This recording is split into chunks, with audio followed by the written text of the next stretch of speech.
Phoenix! I can't do it, Mia. I can't accept the not guilty. You are a lawyer! I know. But Matt on guard is a killer, a murderer! I can't let him get away with this. I can't let someone else take the fall. If I let Miss Andrews be convicted, then I'm no better than on guard.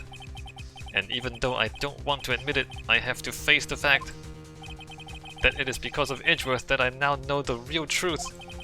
He could have gotten on guard convicted so many times over, but he never took a single one of those chances. If I take this verdict right now, I'd be betraying his trust. His trust? I never thought about it until now. I trust him. He's your boyfriend, Phoenix. He's your what's it called? Bromance partner. Phoenix. Yes, you do.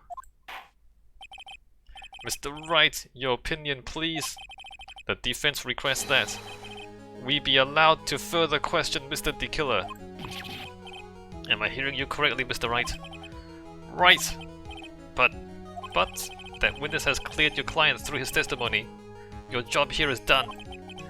I'm not done yet to see through witnesses' lies and find the truth. That is my job, Your Honor. There's still more evidence to look at, and I'm sure that once those pieces arrive here in this very courtroom, a miracle will occur. Oh god, miracles. Jesus Christ. Look, I don't believe in fate. I don't believe in miracles. And this is absurd. Look, I'll be honest with you. And maybe like if this makes you mad, then good. I think people who believe in miracles are just like deceiving themselves. Or rather, what they mistake for miracles is really their own lack of understanding. They don't know how something happened, and so they attribute it to something miraculous or magical or predestined. But it is only the limits of their own cognition that gives them that illusion that miracles are possible. Alright, I might have just insulted everybody who's watching this. Good. Good, take that. Very well. The trial will continue. Mr. Edgeworth, please re-establish connection with Mr. the Killer. Right away, Your Honor. Has a verdict been reached? Before that, we would like to talk with you a little more. About? All you needed from me was the name of my client. What else could you need me for? Well, actually, we would like to hear everything you know about this case. We're gonna be here for a long time.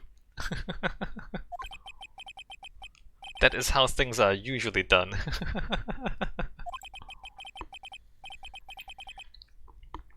What is he talking about? Usually done? We are drawing this out to give the detective more time to arrest him. But what should we have him testify about now? Mr. the Killer, if you don't mind, please testify about your client in more detail. You legal people and your procedures, is it any wonder no one likes to go to court? I think Phoenix likes going to court. About my client part 2. As I have already stated quite a few times, Adrian Andrews is my client. However, one thing I simply cannot overlook is tampering with the scene of the crime. My client did it to frame another for the crime, while pretending to be the first person to discover the body and enter the scene. Adrian Andrews already knew from the very beginning that Juan Corrida was dead. But even more appalling is the creation and planting of the knife and button. That act is what I was referring to when I said my client had broken the rules.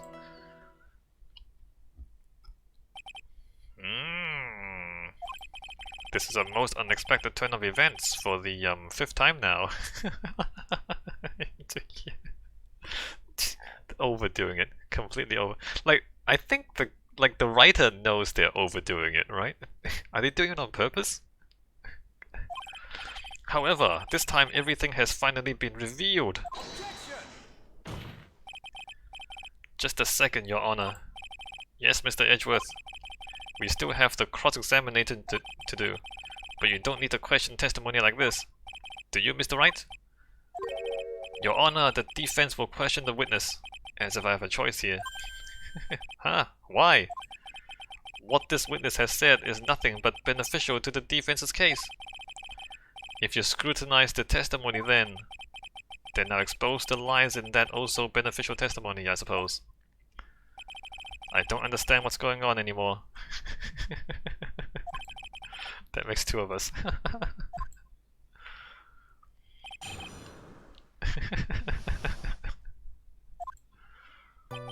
As I've already stated quite a few times, Adrian Andrews is my client. What is it, Mr. Wright? If I press him the wrong way, it might raise suspicions on his end. But I have to do something to waste more time. To waste more time. You know, when you're writing a story and you legitimately write into the story, I'm just wasting more time. Maybe you're writing a bad story. You know what I'm saying? Like, as you're writing this dialogue, imagine you're the author. You're writing this dialogue. I have to waste more time. Wait a minute, what am I doing with my life?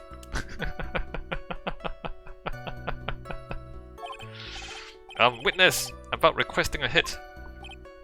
Yes? How much is your fee? I see you are also quite a dark-hearted man, Mr. Attorney. Huh? If you would like to talk business, we can do so after the trial. No, Mr. Wright. Yes. You want to kill me. You want me dead, don't you? One. No, I mean you're a favorable judge. I'm not gonna kill you. Someone unfavorable might take this, might get the job instead. Nani? Why would you think something like that? You're guilty! Mr. Phoenix Wright, you are hereby declared guilty. Witness! Let's continue. Why did you disclose the name of your client? They're your client, are they not? One thing I simply cannot overlook is tampering with the scene of the crime.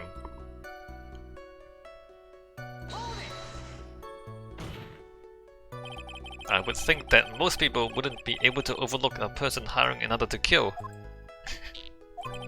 If I had a problem with such a thing, I wouldn't be very effective at my job. Ah, yeah. Well, a change in occupation might be good for you. However, I will say this. Even though I am the one that does the deed, my clients are always the real guilty party. Oh yeah, that's real smooth. Real smooth, Shelley. That goes without saying, Mr. the Killer. And their fate is to live with the knowledge of their guilt on their shoulders. I mean, if you don't feel guilty, why would they feel guilty? Is it why? Why would... Look, obviously the person who wrote the story is not a really bad guy. Because if you really are a bad guy, you would know that bad guys don't give a they don't give a damn about guilt. They don't have guilt.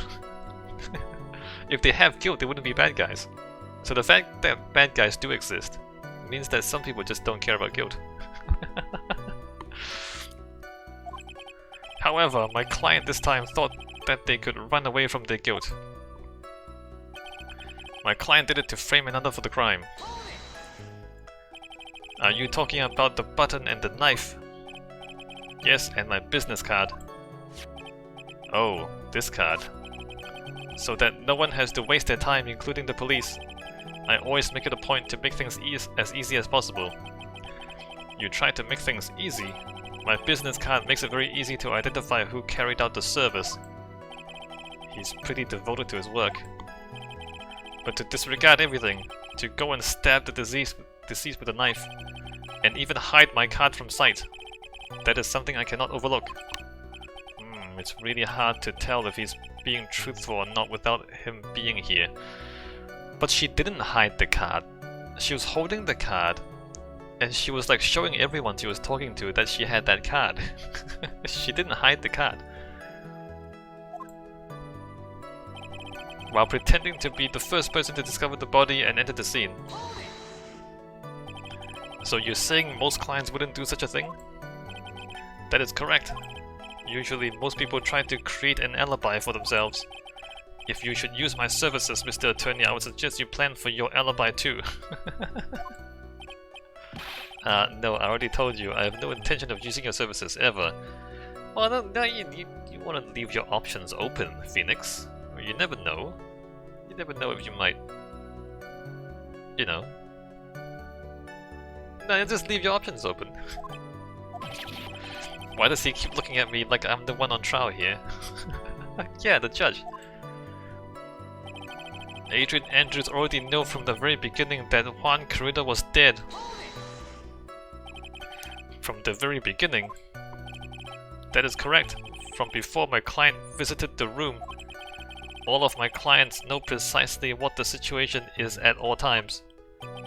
I wonder if that's really true. That's odd. Yeah, no, the game's telling us. So we're gonna present the juice there because she poured herself a glass of juice.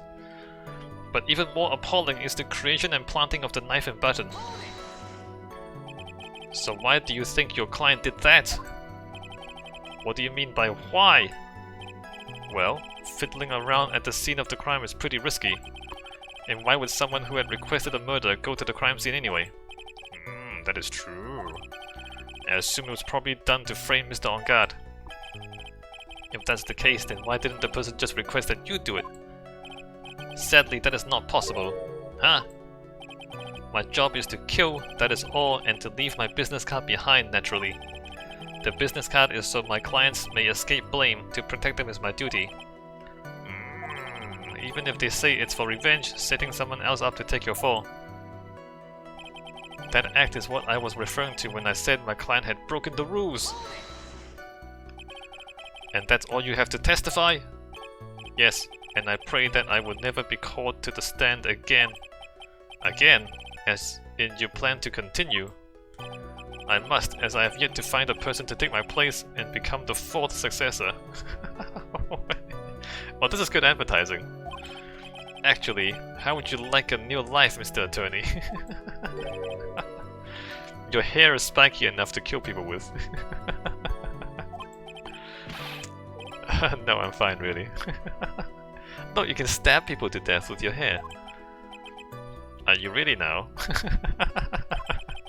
I wonder what kind of man the judge thinks I am now. What are you gonna do now, Phoenix? All I can do now is expose the lies! That's true. However, you realize that would be very bad for our client, right? Yeah, good. Screw that guy. I'm so confused. But the one thing I know for sure is I can't let this trial end yet.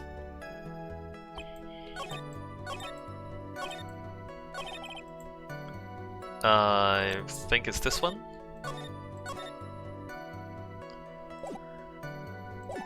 Adrian Andrews already knew from the very beginning that Juan Corrida is dead.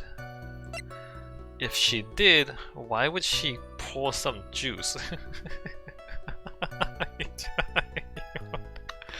If all she wanted to do is frame Matt on Guard, why would she pour juice?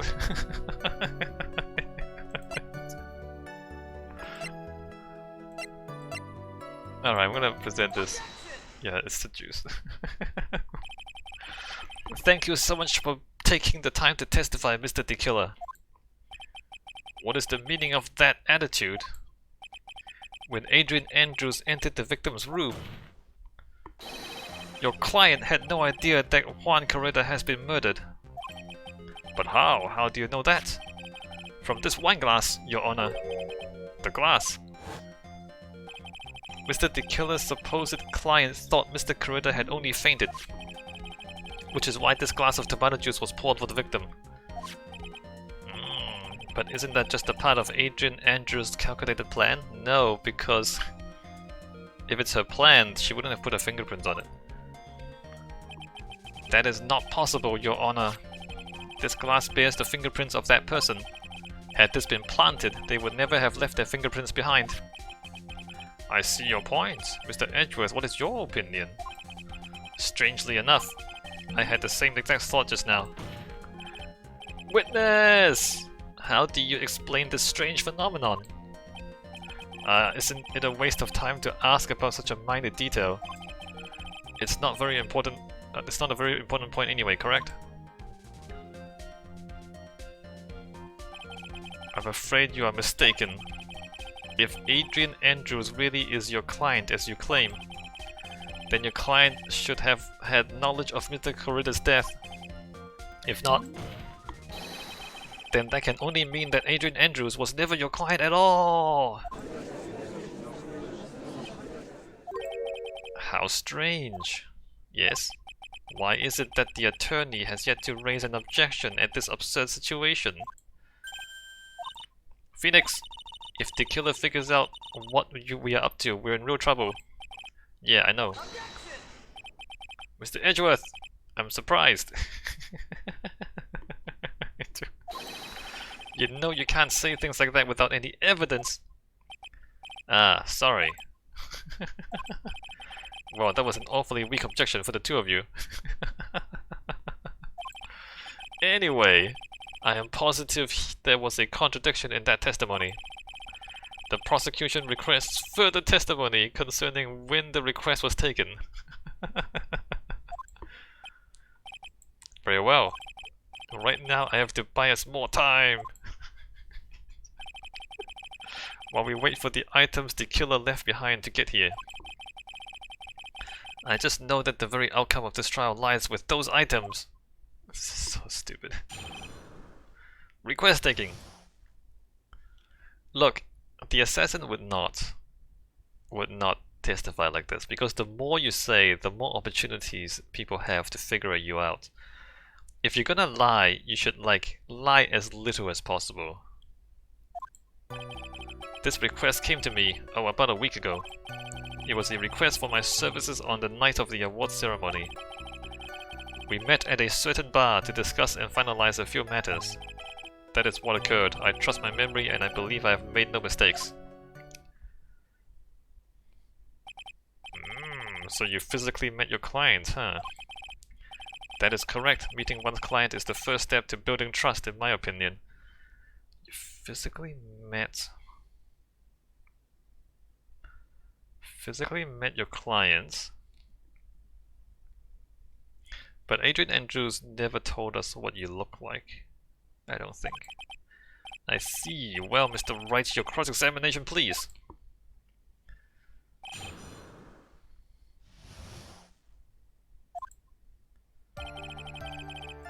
A week ago. 1 week ago, are you sure? Yes, I am quite sure. I, of course, had my own preparations. And I was barely able to finish. When you request my services, Mr. Attorney, I hope you will keep that in mind. Please, stop. In any case, my client this time had a very specific date and time in mind. A specific date and time? It was a request for my services on the night of the award ceremony. Did you ask why on that specific night? No. I tried to fulfill all the conditions of my client's request. But as for why, I only had my suspicions. Your suspicions, huh? So what are these suspicions you had? Why did your client request that night? I'm sure it was all for the bear. It was all for the bear. The bear? My client spoke of it. I'm sure there will be a bear-shaped figurine in Juan Corrida's room. I would like you to retrieve that item for me. He must be talking about this bear puzzle.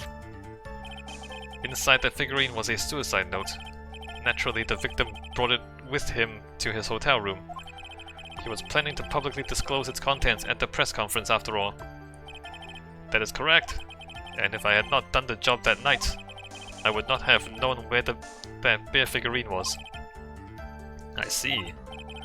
Well, Mr. Wright, was the testimony just now of any importance? Sure. The testimony just now has made one thing clear, and that is...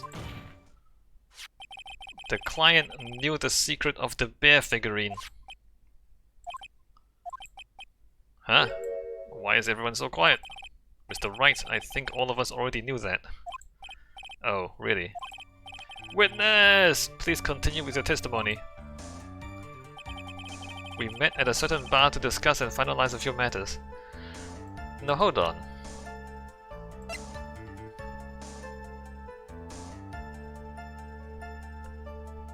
Okay, Adrian Andrews did know about the bear.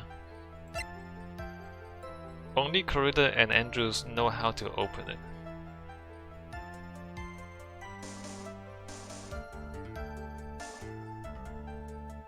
But, so Matter and Guard knew, apparently knew that the suicide note is in the bear, but he doesn't know how to open it.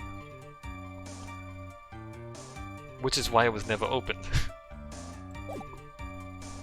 We met at a certain bar to discuss and finalize a few matters.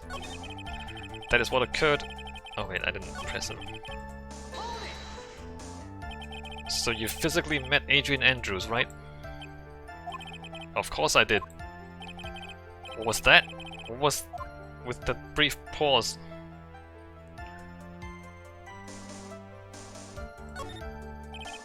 Witness! I would like for you to give us a few more details. I always meet my clients as a matter of principle. I have never taken a request by telephone or mail. And why is that? That's because I value the trust between a client and myself above all else.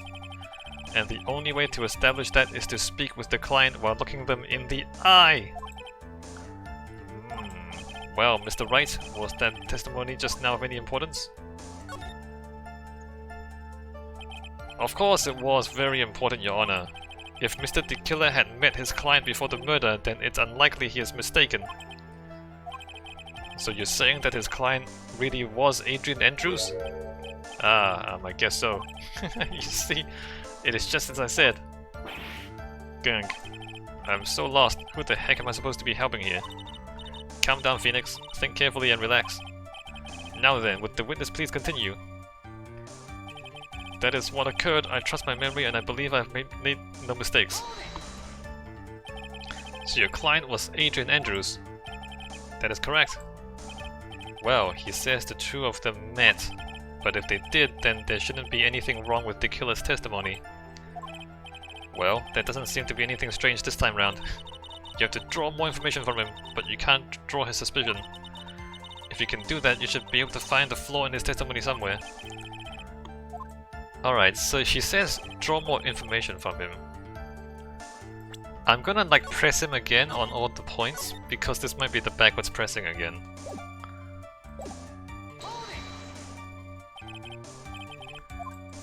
I'll make it go... specific time and date.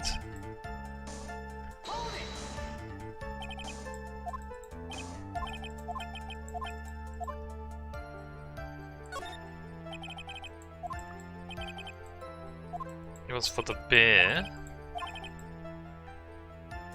I'm sure there will be a bear-shaped figurine in Wanko in this room. I would like for you to retrieve that item for me.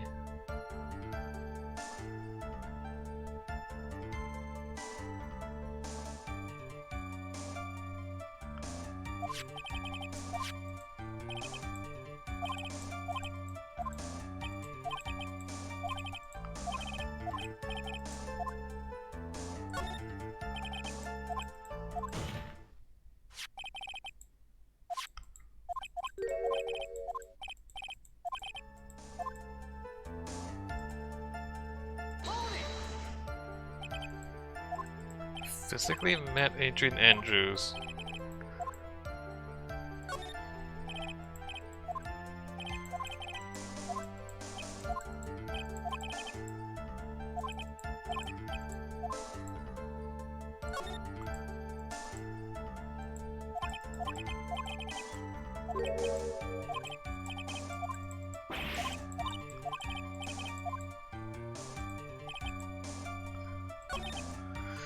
Alright, so he met Adrian Andrews. How do I prove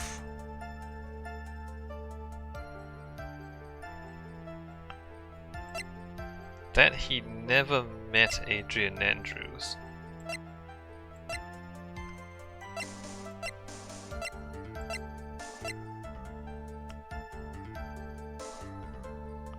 Miss Andrews was carrying it, like... Why did Miss Andrews not destroy this?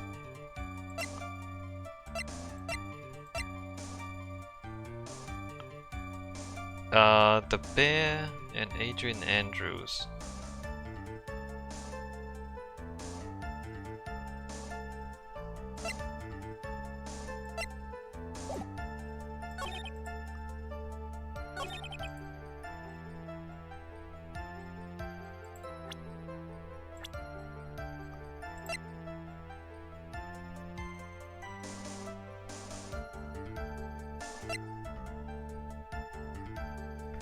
I don't know.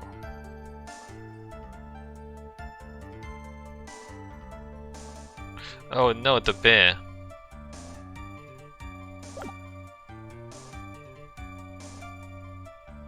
Why did Adrian Andrews not have the bear? Why did Adrian Andrews not have the bear if he was to take... if he's to give the bear... He's to give the bear to the person who hired him, but the bear was on Guard's mansion. The bear was not in Adrian Andrews' possession. Right.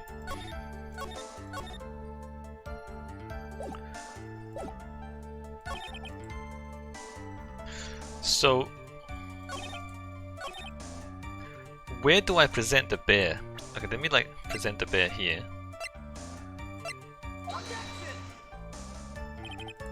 No.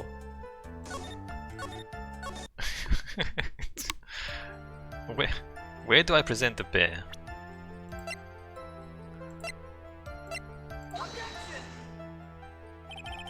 No.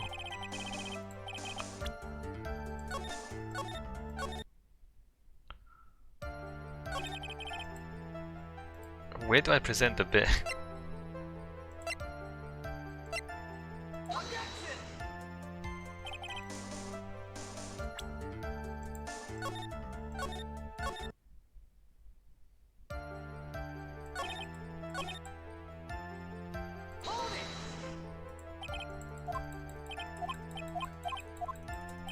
I didn't mean to press him.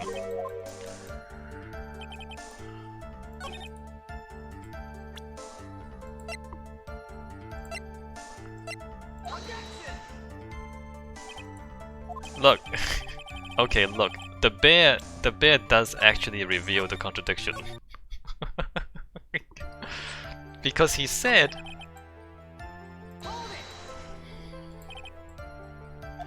that specific night, suspicions, press further. Yeah, it was for the bear. The bear. My client spoke of it. I'm sure there'll be a bear-shaped figurine in Juan Corrida's room.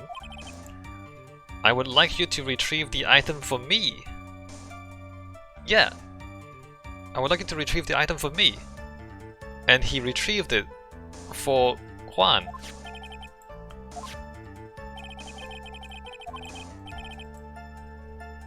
Naturally, the victim brought it with him to his hotel room. He was planning to publicly disclose. That's correct, and if I had not done the job that night, I would not have known where the bear figurine was. It is important. It's super important.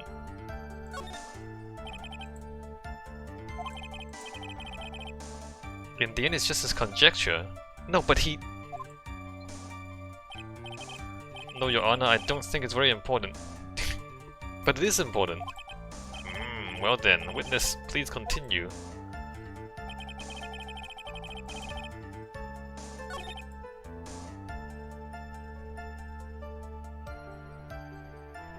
What? What?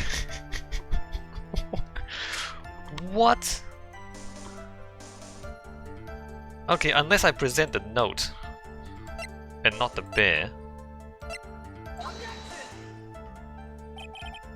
Oh god, come on. This is actually critical.